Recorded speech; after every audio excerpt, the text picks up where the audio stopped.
ఈజీగా prawns curry ఎలా prepare చేసుకోవాలో చూసేద్దామా? Let's start. ఫస్ట్ అయితే ఒక పాన్ లో కొంచెం ఆయిల్ యాడ్ చేసి ఆయిల్ హీట్ అయిన తర్వాత అందులోకి ఇలాచీ, బ్లాక్ పెప్పర్, లవంగ్, సినమన్, కట్ చేసి పెట్టుకున్న onions, green chillies, curry leaves add చేసుకోవాలి.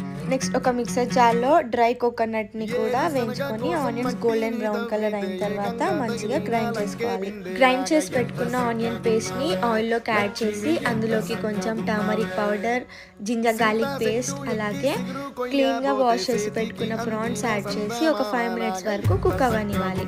ప్రాన్స్ 5 మినిట్స్ వరకు కుక్ అయిన తర్వాత అందులోకి స్పైసీకి సరిపోయేంత చిల్లీ పౌడర్, టేస్ట్కి సరిపోయేంత salt, jeera and methi powder, అలాగే సోక్ చేసి పెట్టుకున్న టామరిన్ వాటర్ కూడా యాడ్ చేసుకోవాలి. నెక్స్ట్ అందులోనే కొంచెం గరం మసాలా, కొంచెం కొరియండర్ పౌడర్, లాస్ట్కి కొంచెం కొరియండర్ లీవ్స్ యాడ్ చేసి 15 మినిట్స్ వరకు మంచిగా కుక్ అవ్వనివ్వాలి. అంతే, ఎంతో టేస్టీ అండ్ సింపుల్గా ప్రాన్స్ కర్రీ రెడీ.